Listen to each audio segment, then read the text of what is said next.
Hey friends, welcome to Chapter Book Storytime, where of course we are reading Coup by Kayla Noel. In our last chapter, Hunger, the dumpster that the pigeons had used as their primary food source, disappeared. And as an effect of this, Coup was starving. In this chapter, she gets the help she needs, but this chapter needs another content warning. It's pretty scary, and there's a snowstorm, and if not for the persistence of Tully, this chapter might have been it for Coup, but at the end, she's okay. So as always, if you need to skip this chapter, I will of course summarize at the beginning of the next video. And otherwise, for those of you who are sticking with me, let's get into the story. Chapter 6, Snow. The next morning, the air felt unusually thick and still. There was something ominous about it.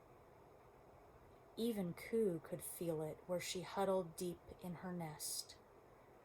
But it was too soon for snow, so she didn't worry. "Storm," said New Tick-Tick, zooming in and out of the doorway. The pigeons always knew the weather before Coup did, even young ones like New Tick-Tick.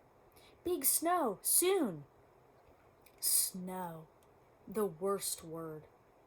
Heart-pounding, Coup stumbled out onto the roof. The sky was heavy and gray. The clouds were so dense and low that the faraway skyline and its lights had disappeared. The air was frigid. Coup shivered, and not just from the cold. She was scared, really scared. "Snow?" Coup asked Hoop anxiously. "Too early. Leaves on trees now." Snow rarely came before all the leaves were gone from the trees Coup could see from the roof, and quite a few brown, red, and yellow ones still hung on the branches. "Snow," Hoop replied. "Much snow. Scarier than hawks, scarier than metal-jangling human strangers, scarier than anything was snow." Cou's earliest storms were icy whirlwinds, pigeons blanketing her 3 birds deep in the dovecote to keep her from freezing to death. As she grew, she learned to burrow into her nest, pile on insulating newspapers, and wait it out in chilled fear. Just the year before, she had survived a bad blizzard, 2 nights and 3 days trapped inside the dovecote, with only half a soggy sesame bagel and barely enough old clumps of newspaper packed around her to save her from turning into an icicle. Even after that horrible storm stopped howling, it took weeks for the snow to melt off the roof, and months for Cou's bones to really warm up. And that was back when she had regular food, and Burr, who always looked out for her. Who would look out for her now? She stared across the roof toward the alley. Tully. Ever since she'd become dizzy trying to climb onto the fire escape, she'd been too weak and scared to try to return to the alley. But now there was a storm coming. Could Tully give her some food and more things like the hat and scarf to keep warm? Maybe Tully even knew how to stop the snow before it arrived. Could humans do that? "Tully!" Coup hobbled across the roof and called down into the alley. "Help me, you! Tully!" No one replied. The alley was deserted. Coup shivered and her stomach rumbled. If Tully came, would she even have the strength to climb down the fire escape? A few snowflakes whirled from the sky. Ku gave one last look at the alley and stumbled back into the dovecote. Ku awoke, blinking and shivering. Something cold and sharp was prickling her cheeks. Her hair was damp and heavy. So was the rest of her body. Snow, lots of it, just like the pigeons had said. Ku tottered to her feet. Clumps of snow tumbled from her body. She was numb with cold everywhere, except for her head and neck, which were covered by Tully's hat and scarf.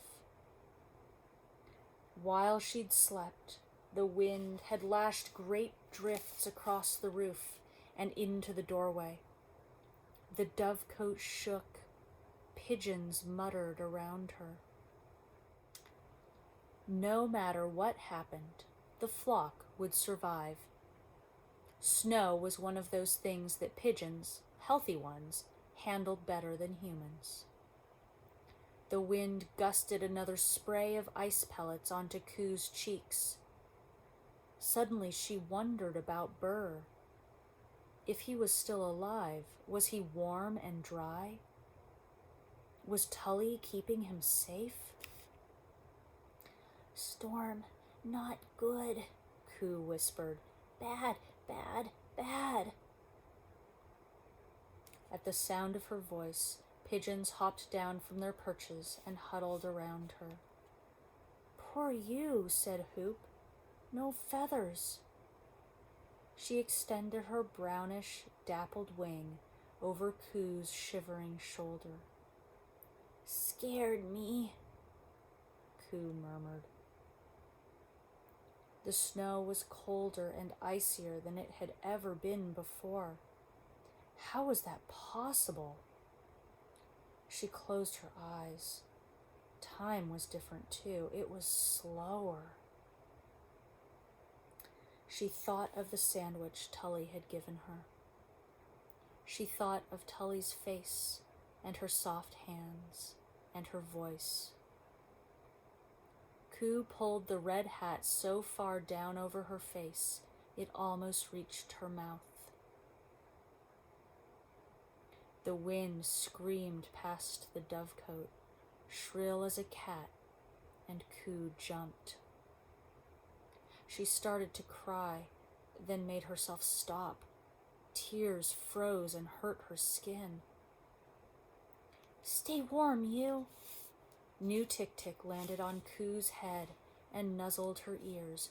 "Okay, you. Strong, you." Kind words helped. Ku took a shuddering breath. Storms always ended. Snow always melted. It was just a matter of getting through it. Hours passed. Ku got very sleepy. She fought to stay awake. She knew sleep was bad. Weak, sick pigeons who fell asleep in storms never woke up. She blinked and pinched herself. Suddenly, there was a great bang, as if a part of the roof had collapsed. The pigeons lifted up in the air, jumbling together in the dovecote, and settled back on their perches. Ku's hands, despite their numbness, began to tremble. She had never, in all her years, heard such a noise on the roof. "Ku!" a faint human voice shouted. "Where are you? Goodness, what is a dovecote doing on this old roof? Ku, are you in that thing?"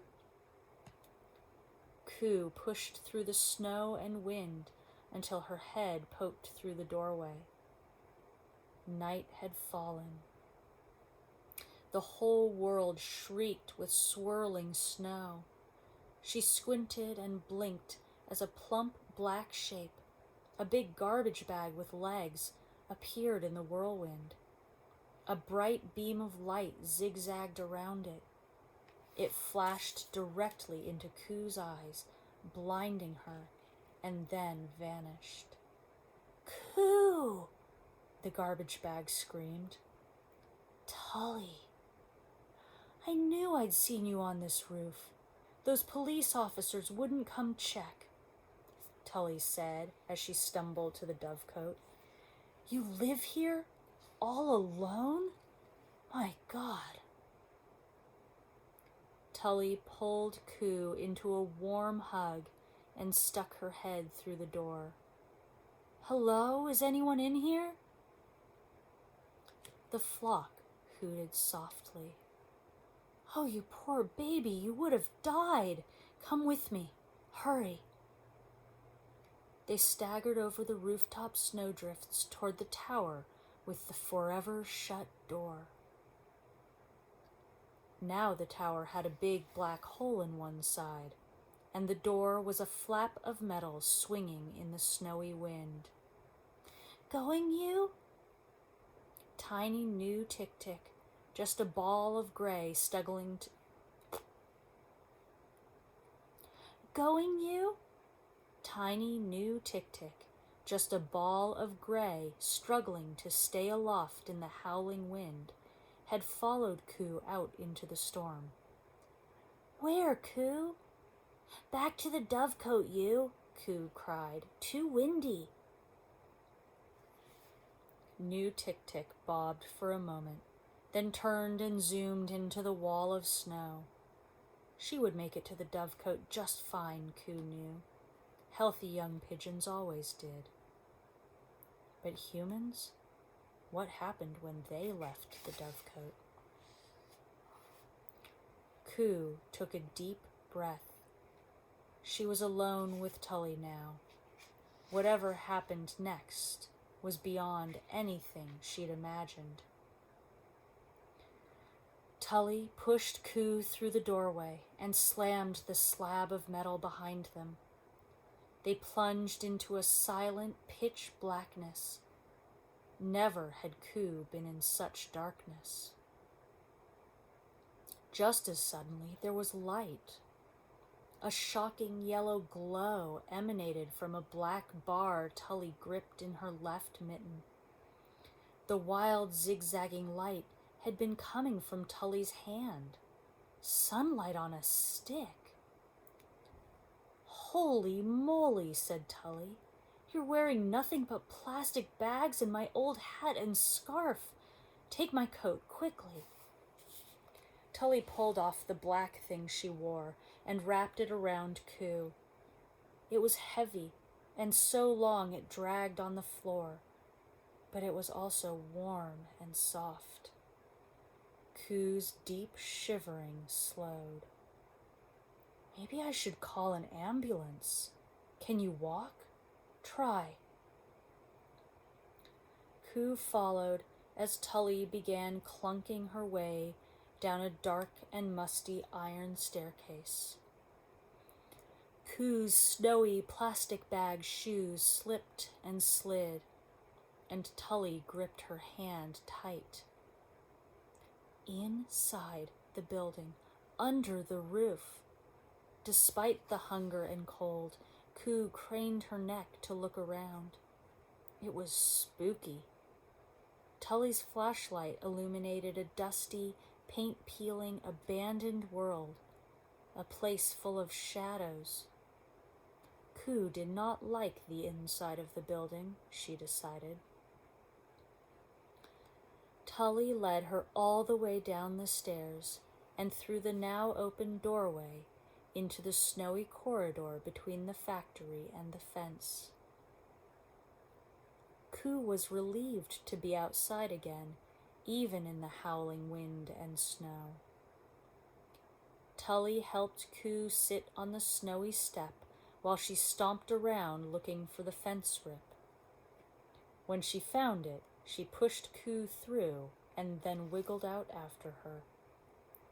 "It's just as well you're wearing my coat. I barely fit," Tully huffed, pulling her legs through and standing up again. "Now, I think I can carry you, at least until we reach the plowed street." Ku was alarmed, but too weak to protest, when Tully swooped her off her feet and began trudging up the alley. For the first time, Ku went beyond the bend. The alley led to a loosely chained gate made from the same material as the fence. Still holding Ku, Tully wiggled through the gap, then put Ku down.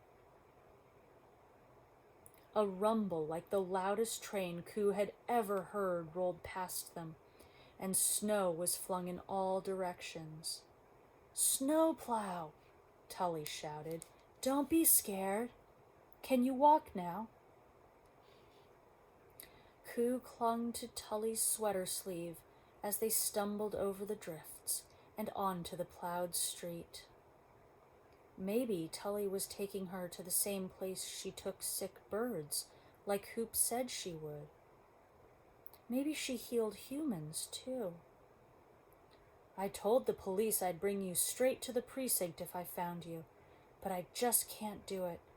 Not tonight." Tully shook her head.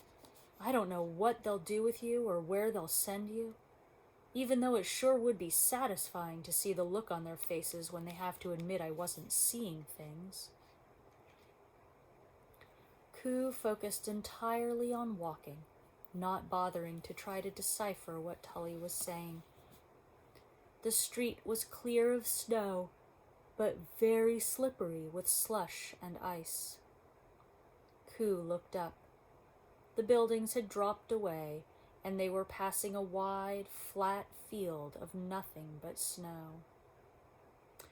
"Even Food Bazaar closed for this blizzard," Tully said, when she saw Ku looking at it. "I've never seen their parking lot so empty." Tully coaxed her along, babbling brightly. "We're almost there now, Ku. We just crossed the big road, and soon we'll be on my block. Just another few steps, then we'll go inside and I'll get you warmed up." Tully's voice was soothing. "I'll call the police in the morning when I've figured out exactly what to say. Back when Ben had his accident, well, we won't get into that. It's just hard for me to trust them, especially during a blizzard like this." They reached a quiet street of scrunched-together buildings. Cars piled up with snow sat still and dark along the edges of the road, like frosted buns. The snow was everywhere, swirling in the yellow lights that sat on tall poles. Ku looked around. She was almost delirious with hunger and cold, but still curious. Food, Ku thought. Maybe there would be food. It was the only way to keep herself upright. "This is my building," Tully said, lifting Ku up a snow-covered slope of steps and through a heavy brown door. The howling of the wind quieted.